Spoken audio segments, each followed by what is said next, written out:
আসসালামু আলাইকুম। সম্মানিত নতুন পুরাতন বিল্ডিং মালিকগণ, যাদের বিল্ডিংয়ের ছাদ দিয়ে পানি পড়ে, যারা নতুন বিল্ডিংয়ে বা পুরাতন বিল্ডিংয়ের ছাদে জলসাদ করবেন বা আপনার রুমের মধ্যে অতিরিক্ত হিট লাগে, সবার জন্য আজকের এই ভিডিওটা অত্যন্ত গুরুত্বপূর্ণ। কেননা আপনারা জানেন, উন্নত বিশ্বের মতো বাংলাদেশেও আধুনিক প্রযুক্তিতে ওজনবিহীন 100% ওয়াটার প্রুফিং সহ ওয়াটার স্লোপিং, ড্যাম প্রুফিং এবং হিট প্রুফিং সমাধান নিয়ে ইঞ্জিনিয়ারিং টেকনোলজি বিডি অত্যন্ত সুদক্ষ টিম দিয়ে বাংলাদেশের প্রত্যন্ত অঞ্চলেও সার্ভিস দিয়ে আসছে। আজকে আমি আপনাদের সাথে যেটা আলাপ করব, যাদের বিল্ডিংয়ের ছাদ দিয়ে পানি পড়ে বা অতিরিক্ত গরম লাগে এবং কিভাবে সমাধান করবেন সেটা সম্পর্কে আলোচনা করব। তো যে সমস্ত বিল্ডিংয়ের ছাদ দিয়ে পানি পড়ে আপনার, অর্থাৎ যে সমস্ত ওয়ালগুলো ভিজা স্যাঁতসেঁতে থাকে, রুম ছাদের প্লাস্টার ঝরে পড়েছে, রড দেখা যাচ্ছে, বিল্ডিংয়ের ছাদ দিয়ে পানি পড়ার কারণে রুমের মধ্যে বসবাসের অনুপযোগী হয়ে গেছে, বা ছাদের বিভিন্ন জায়গায় মূল ছাদের উপরে ভিজা স্যাঁতসেঁতে থাকে এবং পানি বেঁধে থাকে, আপনারা হয়তো মনে করছেন যে এটা রাজমিস্ত্রির কাছে যখন যাচ্ছেন, রাজমিস্ত্রি আপনাদের পরামর্শ দিচ্ছে যে আপনি এর উপরে প্যাটার্ন স্টোন করে নেন অথবা ঢালাই করে নেন। আপনাদের একটা জিনিস বলে রাখি, সেটা হলো যখন আপনি মূল ছাদের উপরে সিমেন্ট বালি খোয়া দিয়ে ঢালাই করবেন, এটা পুরাতন ছাদে যখন ঢালাই করবেন তখন এটা শুকানোর পরেই আবার ফাটল আসবে। কারণ হলো এটা আপনার মূল ছাদের সঙ্গে অ্যাডজাস্ট হবে না। এবং যে সমস্ত বিল্ডিংয়ের ছাদ দিয়ে পানি পড়ে, আপনারা যদি মনে করেন ছাদের উপর টাইলস করলে সমাধান হবে, তাহলে না।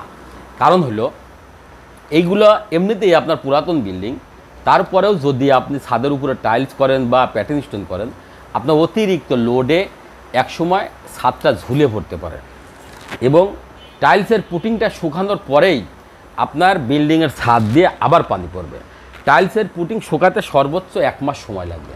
তাহলে 1 মাস আপনি সেফ থাকলেন, এরপরেই আবার ছাদ দিয়ে পানি পড়তেছে। কিন্তু আমরা যে ট্রিটমেন্টটা দেই, এটা হলো আপনার বিল্ডিংয়ের ছাদের উপরে যদি সিমেন্ট বালি খোয়া দিয়ে ঢালাই থাকে অথবা টাইলস করা থাকে, আমাদের প্রথমত ট্রিটমেন্টটা হলো এই টাইলসটা, প্যাটার্ন স্টোনটা আমরা আগে উঠিয়ে নেই। উঠিয়ে নিয়ে মূল ছাদে মেশিন দিয়ে গ্রাইন্ডিং করে পরিষ্কার করে নেই।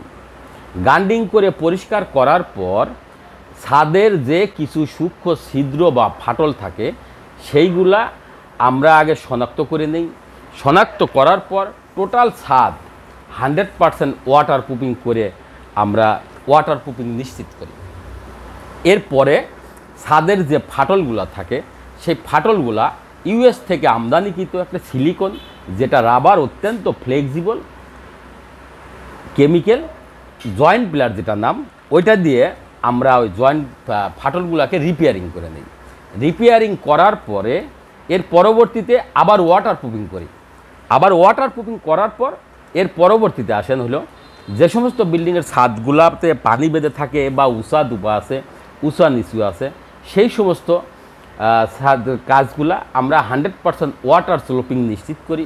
অর্থাৎ 4টা কেমিক্যাল একসঙ্গে করে রাবার বানিয়ে ওইটাকে থিকনেস করে মিনিমাম 2 কোট বা 3 কোট, প্রয়োজনে 4 কোট 5 কোট পর্যন্ত আমরা ব্যবহার করে ছাদ থেকে পানিটা যেন পানির লাইন দিয়ে নেমে যায় দ্রুত, তার জন্য ব্যবস্থা করে 100% ওয়াটার স্লোপিং নিশ্চিত করি। নিশ্চিত করার পরে এর পরবর্তীতে আপনি নিচে যে ওয়াটার প্রুফিংটা করলাম, এই ওয়াটার প্রুফিংটা আবার করি। আবার করার পর এর পরবর্তীতে আসেন ফাইনাল কোট। এটা চাহিদা অনুযায়ী কালার দিয়ে ফাইনাল কোটটা করা হয়। অর্থাৎ যে সমস্ত বিল্ডিংয়ের ছাদ দিয়ে পানি পড়ে বা অতিরিক্ত গরম লাগে, যারা একতলা, দুতলা বা বহুতল বিশিষ্ট ভবন, যেমন গার্মেন্টস ফ্যাক্টরি, হাউজিং, অ্যাপার্টমেন্ট, মসজিদ, এই ধরনের ছাদগুলা দিয়ে অতিরিক্ত যখন গরম লাগে, এই গরম থেকে বাঁচার জন্য অনেকে টাইলস করেন বা জলছাদ করেন। ইতিপূর্বে আমি যে কথাগুলো বলেছি, ওই কাজগুলো যখন করবেন সেম প্রক্রিয়ায় ছাদকে ক্ষতিগ্রস্ত করবে এবং আপনার ওই কাজগুলোতে ছাদের সঙ্গে যেহেতু লেগে থাকে, তাই ছাদ ওটাতে গরম হবেই। আর ছাদ যখন গরম হবে তখন ছাদের গরমটাও আপনার রুমের মধ্যে লাগবে।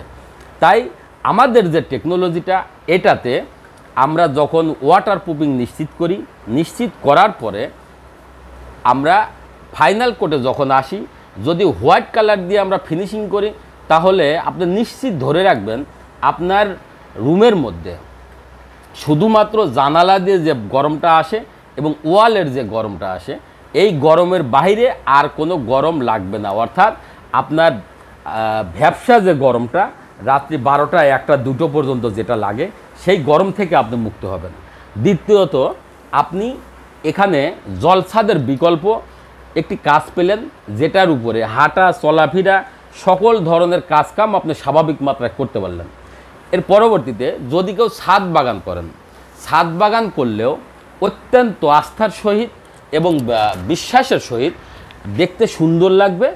এখানে মাটি ফেলে, টব না রেখেও যদি মাটি ফেলে গাছ লাগান, তাতেও আপনার বিল্ডিংয়ের ছাদে 30 বছরের মধ্যে কোনো ক্ষতি হবে না।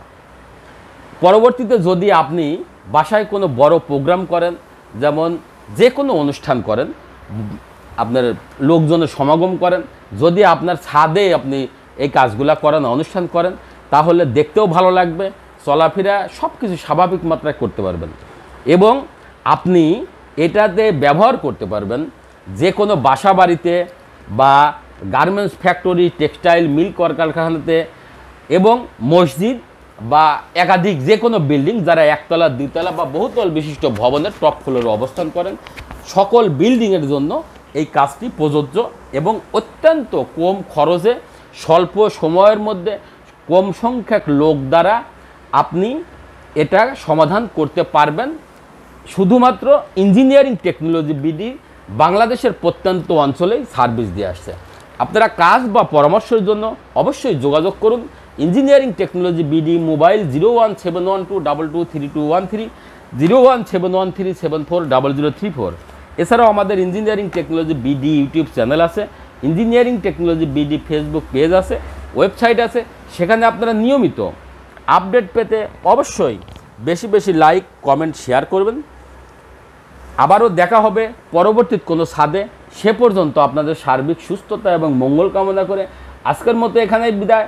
আল্লাহ হাফেজ, আসসালামু আলাইকুম।